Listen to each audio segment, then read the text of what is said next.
Hey guys, welcome to Isaiah's Reviews, and today I'll be reviewing the Pixel 50 channel professional UHF wireless lavalier microphone system with LCD portable receiver compatible with your DSLRs and maybe some of your cell phones and other things. It takes 3.5mm jacks in them. It ships in a universal box like this that has 3 items on it. 1 receiver, 2 transmitters, and I only get 1. I kind of freaked out and I was like, whoa! They sent me the wrong thing. This is great, but no. I get the WM9, not the WM-10. So I get 1 receiver, 1 transmitter. That'll be in this box. But let's go over everything that's in the box. Okay, so this is dual channel UHF receiving technology built into this, and so the receiver can receive 2 signals at the same time and send that through to your 3.5 to your straight to your DSLR or whatever external recording device you want to use to record onto. So you can have 2 transmitters if you wanted to give, like you're giving somebody an interview or something, have them mic'd up on the same system, which is really cool. And that's the WM-10, but I have the WM-9. And you have double conversion DSP receiving processor for strong anti-mirror interference ability, which is cool. So this thing's supposed to get up to, I think it's 330 feet, over 100 meters. Possible with a line of sight with no interference, but we're going to test it at about 100 feet today and go through about 3 walls or so, one of them being brick, and just see how clearly it picks up through all those obstacles. That should push kind of its limit for blocking some obstacles and stuff because it's not a clear line of sight. You got dual independent output and mixed output as optional. It is equipped with a headphone jack for real-time monitoring. Both headphone and recording output volume can be adjusted independently with memory functions. This does have noise control technology and can suppress environmental noise and wind noise. It has a wide dynamic range and provides up to 50 wireless frequencies. It can also support external power supply, so you can plug in an external power source like a power brick or something like that to it. But make sure you pull out the batteries, and speaking of batteries, it takes 2 AA batteries per each receiver or transmitter. Runs off FM. The current system that I use is the Audio-Technica System 10. It runs off 2.4 gigahertz, which is totally different than the FM UHF frequencies and stuff like that. It's has better quality, it's a little more reliable, but we're going to test out this. This can be easily a backup unit or a primary unit, really. There's nothing wrong with it. It's just there's separate technology out there available like the 2.4 gigahertz.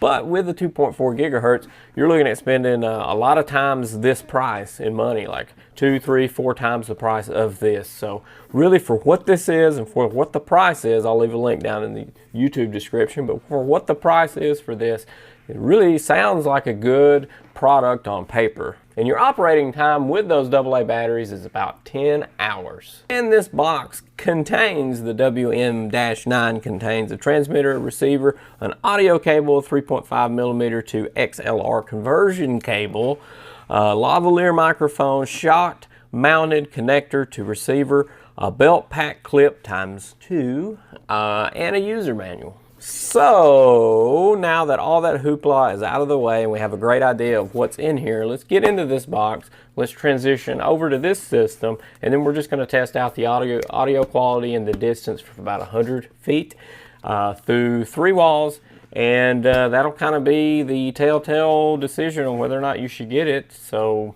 I mean, really, these systems are great if they work, and either they're going to work or they're not going to work. Really no grainy area in between, so you're not going to end up being through 3 walls, possibly. I don't know, you might be, depending on the situation. But let's get into it and see what we got. And it does have a magnetic flap right here, so that is a nice touch. And we flip this up, and you do get a manual that is in foreign language compared to the English language, and the English language is the second half of this pamphlet. Then we get a cover, and behind this cover, we get the transmitter and the receiver. The receiver will have these 2 antennas that will screw into this, and this already has the antenna attached to the transmitter. And the belt clip is also pre-attached to the back, and so is the receiver has that attached to the back as well. Looks like you get a little dead cat, a little dead mouse, whatever this little thing is for the wind noise for your live mic.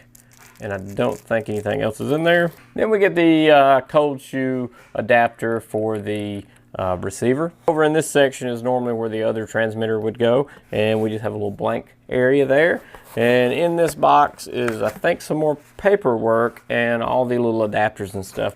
Now, for the batteries that I use and highly recommend to everybody else I know are the actual professional series batteries of either Duracell or Energizer. The Duracell version is ProCell. These ProCell batteries right here, you can find these actually cheaper than the regular Duracells, and they withstand greater swings in temperature, and they just perform a lot better because they're made for industrial use. And you can buy these by the huge box for a lot cheaper than just the regular Duracells in the store. So make sure to look on eBay, maybe Amazon, but I've always had good luck finding big boxes of these on eBay. I do like their battery system, their little tray. Their battery tray is actually in the side here on both units. So you just pinch the sides here, and then they open up and reveal the tray. And the cool thing is you can't make a mistake on putting these in because they have two rounded corners and the insert is rounded, so you can't mistakenly put it in the wrong way. And we can see here that it has the model number and the branding on here. So let's just hold down the power button and turn it on, and there we're greeted with some LCD and some information. Your lavalier will connect to the top of that. And you do actually have a low cut switch right here to turn this on and off. And you can mute it with just a single tap of the power button, and it blinks red when muted. You push it again and it'll unmute it. So that's a pretty nice little snazzy touch. And the buttons do feel robust, and it doesn't feel cheap. This actually feels a lot better than I thought it was going to feel for the price. So kudos. Then you just long press the power button to turn it off. There's no paperwork, I lied. Now it's empty. We get two little antennas. This will go on the receiver. And here's our lavalier mic, which looks hefty. It feels heavy. The cables are thick. And you get two of the little foam pieces, little foam covers there, wind guards that come with it. So that's nice. You get a backup. You get a 3.5 adapter here, and the adapter cable to the 3.5, the XLR cable to 3.5 adapter is in here. So I'm just going to screw these on to the receiver. And these will swivel and turn up to 90 degrees like so, and keep spinning continuously up here so that you can get it good and tight and still move the antennas. And voila, this will go up on top of your DSLR or wherever you want to go on the belt clip of somebody that's helping you record and monitor you or whatever. And while we're talking about the receiver, how it connects to the adapter for your cold shoe is basically here on the back side, we just have this little clip, and it slides right over the existing belt clip. And it's super simple to fit onto that, and it's really secure. I'm surprised at how secure that is. So that's well thought out little system. It's super easy to slide that on and off, so, and it stays secure. And here's the 3.5 adapter that probably everybody will use. I do like how one end will screw down into the receiver. That's nice, so you won't accidentally pull it out. And the other end has kind of an elbow on it over here, or over there. So it'd be harder for that to pull out as well. So it's a good little system here. And we'll just put this to the out position here because it's going to go out to your camera. Now let's bounce back over to the transmitter and talk about the lavalier mic, which comes with it. You do get a lengthy cable there. It seems to be about like 4 feet long. It has a screw in, a little plug in there, which is nice. And then the actual lavalier microphone itself is really super robust. It's actually pretty good size and pretty big. I don't know if you can see that there. It does come with a little windscreen on it, and it's got a big puffy one too, like a little dead cat that'll go onto it as well. This seems, just by looking at it, to be a really nice microphone. So now we're just going to pop this lav into the transmitter and screw it down in place to where you can't accidentally pull it out, and that does its good job like it's supposed to. So now I'm just going to pop out the receiver battery tray and put the AA batteries in there. And just so you know, when you're setting this up, you can cycle through your channels and you'll see your frequency number there change, and that frequency will change. And that's just in case you have some kind of weird interference. You can always change your channel, but make sure to duplicate whatever channel you're on from your transmitter to your receiver. It never really hurts to plug a little earphone up into here and actually listen to what you sound like before you go and record a big session. Oh, and I almost forgot too, these are micro USB ports on the side, so if you need to charge these or keep these going with an external power source, it's micro USB.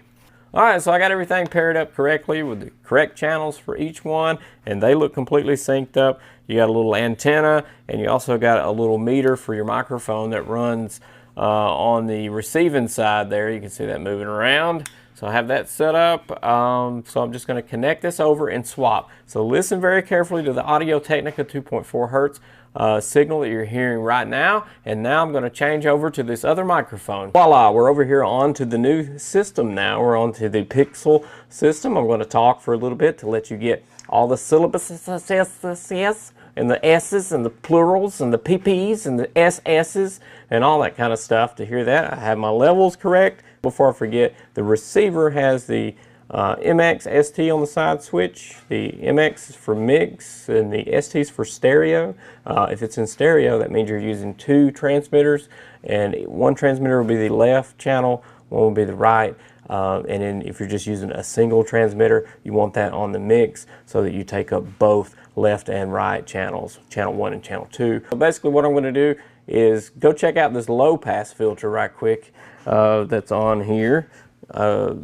It's a low cut, so that it kind of knocks out, like say for instance you're standing around an air conditioning unit or something like that. It'll kind of knock out that noise. Those are common onto those microphones that you mount on DSLRs anyway. Those little boom mics, those little Rode mics, they have those low pass filters or whatever to knock out that odd background noise that you don't want there. So I have my dryer going right now, so I'm just going to go click that on and off of that. So just keep your ear peeled and I'll be right back.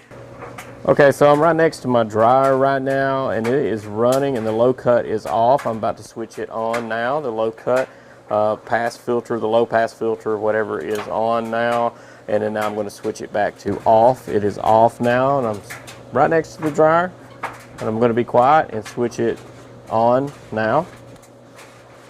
Now it's on. I'm going to switch it off. So there we go. Okay, so I just have it clipped to my belt now, down here, not where it would normally be, and I have the antenna up on top of the camera, pointing up, spread eagle, and I'm going to walk through this wall, through another wall, outside, 100 feet away, 3 walls, the last one being brick, and we're going to see if you can hear me correctly and all that good stuff, and we'll walk out, come back, and we'll figure it out in editing if it sucks or not. But I'm going to talk with you the entire way about something. All right, I'm walking through the first wall now. I'm probably, I don't know, 20 feet away, putting on my shoes. Going through the second wall, probably 40 feet away. Walking, still walking 60 feet. Going outside now. God, it's foggy out here. All right, now I'm outside and I'm past the third wall. I'm still walking. Should be creeping up on 100 right now. And actually, you're probably passing through a retaining wall, a brick retaining wall also. So that is kind of 4 walls or 3.5.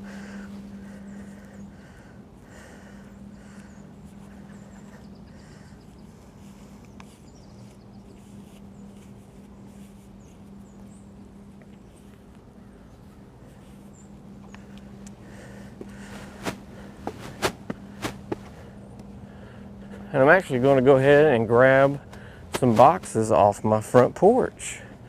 So if you can still hear me, you're passing through an entire floor and 3.5 walls and an entire floor space.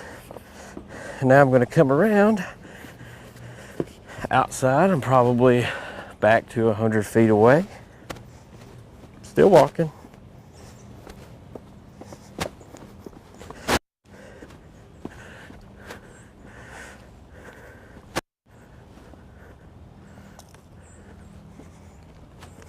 Okay, now I'm coming up to the outside door. I'm probably, I don't know, 60 feet now, maybe 60, 70 feet. Going inside the third wall, shutting and locking that door. Walking 60 feet now. Still walking, passing through the second wall, original wall. Walking through 20 feet, 10 feet, going through the first wall I went through, and now I'm back. How about that for a trip? It was a nice long trip. So if it sounds great through all of that, if it does, that's a miracle, and it's a great system. So give me a minute and let me go ahead and listen to that, and I'll be right back. Okay, so going back and listening to it, it kind of had these little pops, spots when I got past the third wall, got out to 100 feet. That's whenever it wasn't perfect anymore. So, but when I came in at 60 feet inside the big brick wall there, and I was only outside of 2 walls at about 60 feet, it was perfect. So you can probably play around with those channels and get something a little bit better out of that. I would think so. But I personally don't think that's terrible, and I don't think that's bad at all. So I think it performed good enough for me, for my standards. That's fine. So yeah, I really like the product. For the money, listening to myself back again, I think it sounds great. I'm going to leave all this audio untouched, just as is. I'm not going to doctor anything on the audio side of it, just so that you can hear what it would sound like. And yeah, you can go in there and doctor any audio up and it sounds better. Pretty easy too. So this gets a big thumbs up for this system. I think it's a really good system. 10 hours or so, probably just be on the safe side, knock it down to 9 hours on battery life. But you do have the cool option of hooking up an external, and so you can rig something up for an external power source and just use rechargeables, but make sure to take out the AA's. They don't want you to use batteries in there along with an external power source. So if you're looking for a wireless mic system, I think for the money, this one's a pretty good option. I would go with that if you're cool with an FM UHF system. So this has been Isaiah's Reviews reviewing the Pixel WM9. That's one receiver, one transmitter unit. And make sure to explode on that subscribe button and ding that dong so you get notified on the next product review that I have coming out. I'm back in the game again. I was out for a little bit remodeling the home and stuff like that and doing things around the house, but I'm back in and reviewing a lot more products. Got a ton going down the pipeline or coming into the pipeline, and I'm gonna push it out of the pipeline. Anyway, see ya.